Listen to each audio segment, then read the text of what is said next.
Assalamu alaykum azizlar. Rabbimizga nazar saldigan bo'lsak, nurg'unlagan xonim qizlarimiz to'xtamay oila tarbiyasi, ona tarbiyasi haqida izlanyotdi. Shu munosabat bilan Aqdam Umarning Uyg'urlarda ona tarbiyasi va onalarning saposi nomli bu maqolasini har qaysilarning huzuriga sundim. Oila tarbiyasi, ona tarbiyasida oz to'la bo'lsa-mu yordam bo'lib qolg'usi. Önge algıcı Nigara Tursuntay. Allah süpetlik insanlardan tanlap bizlerge peygamber, padişah, evliya, alim, hüküma, müneccim, peylasub, serkerde, ustaz hem dahi kıldı. Bularning hemmisini analar tuqqan. Meyli qandaq erik, qaysidin, qit'a, qabila, millatdan bolsun, qaysi insonning süpti sapasi yuqori bo'lsa, shu büyük insanlık mertebesiga ko'tarilib yetishdi. Har qaysi millatdan bunday kishilar ko'plab yetishib chiqdi. Bu yerda men ularning hammasini tilga ilib sanab bo'lolmayman. Qisqasi bilmayman. Biladiganim nihoyatda oddiy ham oz bo'lib, u bo'lsa-mu bizdan padişah, evliya, alim, dahi eng oz chiqdi. Qancha yüz yillar bo'ldikin bizda bunday insonlar tug'ilmadi. Uyg'ur analar bizdeklarni millionlab tug'di. Aroqkesh, bangi, bekorchi, lopchi, yetimchi, g'ayvatxo'r, qalandar, qamarvoz, sarang'olcha, xumsi, chiqimchi, sotqin, musofir, ilgari bosmas tijoratchi, yolg'onni atkazchi, o'g'ri, rammol degandeklar eng ko'p, eng mo'l usulliq tug'ildik. Vatanni bir uy desak, bu uy bundaqlar bilan liq qaplandi.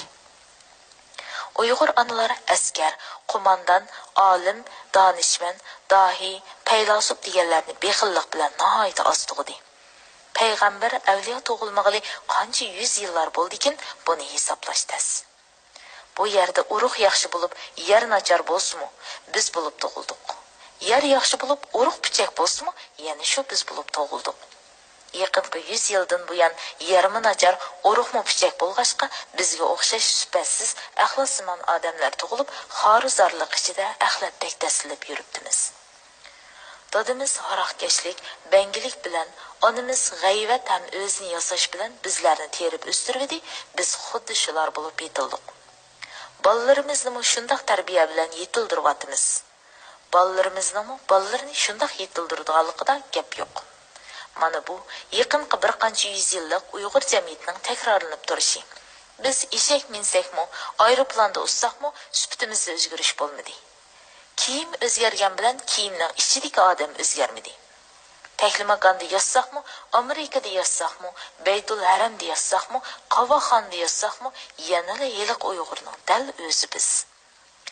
Yanada o'xshash boyi sanagan kasb bilan, taqdir bilan yashadik.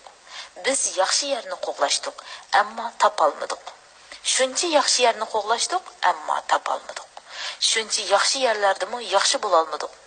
Chunki biz o'zimiz yaxshi bo'la olmadik. O'zimizni yaxshi qilib tug'a olsak, qura olsak deganni o'ylamadik. O'zimizni yaxshi qura olsak, dunyoning yaxshi yerida yashsak texim yaxshi bo'lamiz. Eng nachar yerda yashsakmi, shu yashagan yerni yaxshi qilib o'zgartira olamiz, qura olamiz, yaxshilay olamiz. Ko'z oldimizdagi biz dastlab turayotgan yer qandoq yer? Yaxshi yer. Ammo o'zimiz yaxshi odamlar bo'lmag'achqa yaxshi yasholmayotimiz. Yaxshi bo'lganlar nachar yerlarni yaxshiga aylantirib, yaxshilab yashayotdi. Ba'zilar uchun azob uqubatli bo'layotgan tuproqda yana ba'zilar jannat huzurini surib yashayotdi. Uyg'ur bo'lib tug'ilganlar dunyodagi eng go'zal shaharlar, eng boy ham madaniyatli davlatlar yassimu 4 Uyg'ur bir yerga kelsa, orasi yaxshi bo'lmay, birlasholmay, Tahlimakonning qumliqida yashaganlardan farqi yo'q yashayotmamdi. Biz o'zimizni, mo'rimizning ustidagi qapoqdek kallamizni o'zgartmay, jannatga kirsakmi, jannatning biz degan yermi, do'zaxga aylanib ketadi. Mana bu bizning tug'ilish nuqtasi bilan o'lib kirib ketadigan nuqtalarligidagi fojiamiz. Bu bizning tug'ilish minutida boshlangan xatoligimiz. Bizning bu yerda eng diqqat qilmayotgan masalamiz bizni tuqqan onalar masalasi. Asli bizni tuqqan, tug'adigan onalarning sifat saposi masalasi bizning eng diqqat qilib o'ylaydigan masala edi. Agar urug' nachar bo'lib, yer yaxshi bo'lsa, yerning kuchi bilan nachar urug'ning sifatini qadamma-qadam o'zgartib, eng sifatli urug' qilib yetishtirib olg'ili bo'ldi.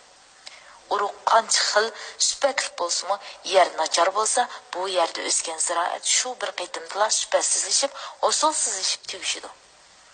Bugungi Uyg'ur jamiyatining sifat sapasizligi, dal onalarning sifat sapasizligi, otalarning ularga yaxshi hukmron, yaxshi to'rik, yaxshi parvishchan, yaxshi qo'g'dug'uchi, yaxshi asrg'uchi bo'la olmaganligida. Dunyodagi nurg'un mashhur sifatli insonlarning otasining tayini yo'q, ammo ularning onasi ajoyib sifat va qudratga ega. Ona Alloh tarafidan insonlarga yetakchi qilib tanlagan. Endi biz Uyg'urlarning ona tarbiyasi bilan Yahudilarning ona tarbiyasini silishtirib ko'raylik. Yahudilarda bola tug'ilgandan boshlab barliq topgan targini bola tarbiyasiga sarf qilindi. Ularning eng ko'p pul sarf qilib tarbiyalaydigani, atrofliq bilimga ega qildigani qiz farzandlar. Yahudilar o'g'illariga qaraganda qizlarni qattiq tarbiyalaydi. Ular qizlarni cho'qim oliy maktabgacha, sharoiti yor berganlari doktorlikgacha o'qitadi. O'g'illariga asosliq harbiy ta'lim-tarbiya, savdo, hunar va sanoat bilimlarini o'rgatdi hamda hunar, kasb bilan pul tepishga qo'ydi. Sizlar nima uchun o'g'illaringlarni o'qitishga qaraganda qizlaringlarni o'qitishni shuncha muhim o'rin qo'ysizlar degan savolga jahonning har qanday bulung pishqiqidagi Yahudi bunday javob berdi. Qiz bola bir millatni tug'ib, o'stirib tarbiyalaydigan ona. O'g'il bola bo'lsa, Alloh tarafidan talo admi qilib yaratilgan. O'g'il bola oila ishlarida qiz bolaning rolini o'ynay olmaydi. Millatni tug'ib, oilani to'g'ri tarbiyaga ega qildigan yana ona. Ona savotsiz, tarbiyasiz, sifatsiz bo'lsa, bu oiladan har qanday qilibmi yaxshi, iqtidorli, sifatli odam chiqmaydi.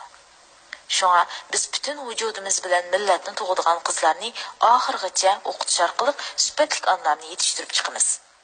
Oliy tarbiya ko'rgan sifatli, sapasi yuqori onalarga erishmaguncha millat sifatli tug'ilmaydi.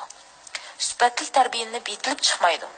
Bir millatning onalarining sifati qanchalik bo'lsa, shu millatning sifati shunchalik bo'ladi. Sifatsiz onalardan tug'ilgan millatlar hargiz sifatli bo'la olmaydi. Mana bu Yahudilarning axloq, g'urur, vijdon qonuni. Ular qizlarini oliy ma'lumotli qilib o'qitish yo'lida o'lib ketishga rozi, hargiz o'qitmaslikka rozi emas. Ularda ikki qonun mangulik bo'lib davomlashib kelgan. Biri qizlarni siyosat, tarix, jo'g'rafiya, din, matematika, ximiya, fizika, axloq, ayollar axloqi, dunyo bilimlari va dunyodagi eng yangi bilimlar bilan to'liq tarbiyalash. Yana biri bolani cho'qim 2 yoshga kirguncha to'liq emitish. Yahudilarda bolasini 2 yoshgacha to'liq emitmagan ona la'nat nafratga uchraydi. Kamsitiladi, haqoratlanadi. Jamiyat tarafidan, diniy qonun tarafidan axloqsiz ayol deb qarilib jazolandi. Shunga ular bolasini o'ldirib etishga roziki, to'liq 2 yoshgacha emitmaslikka rozi emas. Endi shu Yahudi onalardan tug'ilgan bolalarga qarab boqaylik, ular qancha 100 yillab dunyoning hamma yerida vatansiz sarson bo'lib yurdi. Ammo barg'anli yerning iqtisod, sanoat, bozor, siyosiy, ilm-fan, kashfiyot huquqini shu haqqa yollangan madkor bo'lib turibmi, qo'liga ilib oldi. Igilib oldi. Hozirmi ilm-fan shularning qo'lida. Dunyo iqtisod shularning qo'lida. Sanoat, kashfiyot, musiqa, siyosat shularning qo'lida. Dunyodagi kashfiyotlarning mutlaq ko'pi Yahudi olimlar tomonidan ixtiro qilindi. Sanoatni Yahudilar shakllantirdi. Dunyoviy o'zgarishlarni Yahudilar paydo qildi. 500 millionga yaqin arablarni bir qancha million Yahudilar bo'zaq qilyotdi. Mana bu 1000 ga tang keladigan odam deganning o'zi bo'lmay nima? Mana bu yiliqi oliy ma'lumotli qilib tarbiyalangan Yahudi onalardan tug'ilgan bolalar. Oliy sifat ana, oliy nasablik insonlar orasidan payg'ambar, olim, avliyo, donishmandlarni tanladi. Shunglashqa Yahudilardan payg'ambar, olimlar eng ko'p tanlandi ham yetishib chiqdi. Mana bu oliy ma'lumotli Yahudi onalarning tuqqan bolalari. Endi biz qizlarimizni qanchalik tarbiyalaydiganligimizga nazar solaylik. Dal Yahudilarning aksicha biz qiz bola taloq ketadi, uning ko'p kuchashning hojati yo'q deb qaraymiz. Biz qizlarimizni haqqi bermizmi? Bizning haq deganimiz kim? Dal o'zimiz. Biz hozirgacha roziligimiz bilan qizlarimizni haqqi berib boqmadik. Yahudilardek bermadik. Tek ağzından ana sütünün yedi ketmegen qizlarimizni tamoq idalugidek, onasidak o'sma qo'yalugidek, yasini alugidek, tumoq bilan birni ursi yiqilmagudek bo'lsa, chala savat holda erga berib qutuldik. Bizlar ana shunda qizlardan tug'ilganlar. Ularning savodi bo'lmasa, hech nimani bilmasa, yaxshi tarbiya ko'rmasa, bizdek bolalarini nimasi bilan tarbiyalaydi? O'zi yo'q tarbiyani kimdan ilib berdi? Demak, savodsiz onalardan tug'ilgan Uyg'urlarning qanchalik savodimiz bo'lmoqchi, suhbatimiz qanchalik bo'lmoqchi? Onamiz savodsiz, dadimiz chala savod bo'lg'achqa, yo go'sh emas, yo may emas, biz bo'lib qolmadikmi? Bugungi kunda bizni tuqqan, bolalarimizni tuqqan onlarning bilimi zot qanchalik, ular zot qanchalik ishlarni biladi?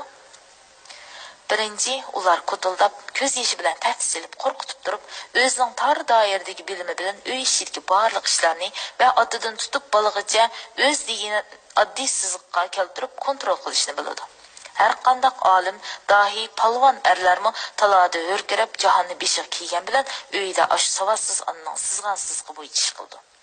Bu kallasi oddiy onalar amaliyotda butkul Uyg'ur jamiyatining loyiligisi bo'lib, to'y to'kin, bardi keldi, choy, o'ltirish, qo'pish degandeklarning hammasini qisqasi barliq bo'lar bo'lmas ta'dir tushak, chirmoq odatlarni bas-bas bilib paydo qildi. Ondan chashqan jonni alqonga ilib kang dolidan terib kelganni paqa kamardan chiqmay yeb tugatgandek erlarning barliq topgan targini mush ishlar uchun sarf qilg'izdi. Uyg'ur onalarining ikkinchi asosiy bilimi topgan targinning asosiy qismiga kiyim kiyib, yasinib tarnish, ularning tafakkuri, nazariy asosan mana mushu ikki ishga markazlashgan. Biz mana shulardan tug'ilib tarbiyalangashga bizning mukallimiz oddiy, shunga bizdan medikarchiq chiqadi. Rast olim chiqmaydi. G'alchi chiqadi, podshoh chiqmaydi. Satqin munofiq chiqadi, vatanparvar chiqmaydi. Qalva hang vaqti chiqadi, axlovishi joyida odam oz chiqadi. Aroqkesh, bangi, qimorvozlik chiqadi, diyonatlik, durust, fazilatlik odam oz chiqadi. Ishdan paypoq amroq odam samandek, kitobga amroq odam tozning chichidek oz. Mana bu barliq ishlarning yildizi. Buni o'zgartirish kerak. Biz barliq quvvatimiz bilan xotin qizlarimizni o'qitaylik. Tuzuk o'qitmay, tarbiyalamay turib, erga berishga oldirmaylik. Xotin qizlarimizning sifat safosini o'zgartmoqcha, o'stirmoqcha bizning sifat safoyimiz o'zgarmaydi. O'smaydi. Chunki biz oz sonliq moddiy va ma'naviy ozuqlikni shulardan olamiz.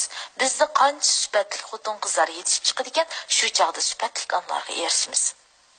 Sifatlik onlar bizni to'liq 2 yoshga kirguncha emitsa, biz ondan odam bo'lib yetilamiz. Sifatlik onlarning erishgandan keyin itilib chiqqan Uyg'urlardan biz kutgan umidlar tug'iladi. Bugungi qalandar, bangi, hasharchi, medikar, aroqkesh, harom tamoq, bekorchi Uyg'urlar shuni astin chiqarmayli ham diqqat qilaylikki, oliy maktablarni bitirgan, hatto doktor bo'lib barliq yapon xotin qizlarining to'y qilgandan keyinli xizmat o'rnidan chekinib, oilaga qaytishi erning yaxshi jo'rsi bo'lish uchun emas, eng muhimi sarxil sifatli yapon millatini tug'ib tarbiyalash uchundir. Ular hatto yapon millatining sifatini o'stirish uchun pakar, sifatsiz yaponlarni tug'ishdan sarxil, aql, kuchli qamlashgan erlarning eng asl urug'larini tug'ishga tarbiyalashga yuzlanib, Yevropa irqidagi sifatli yaponlarni tug'di ham yetildirdi. Millatning sifat safosi uchun ular hatto axloq va g'ururni qurbon berishga chidab keldi. Mana bugungi qudratli yapon millatining besib o'tgan aqlani yo'llarining biri. Bizning onalarning safosi o'sdigan bugungidek bangi bilan aroqkesh tug'ilgan fojia oxirlashdi. Onlarning sifati o'smaydigan bizning millatdan millionlab aroqkesh qullar tug'ildiki, bir mu sifat odam tug'ilmaydi.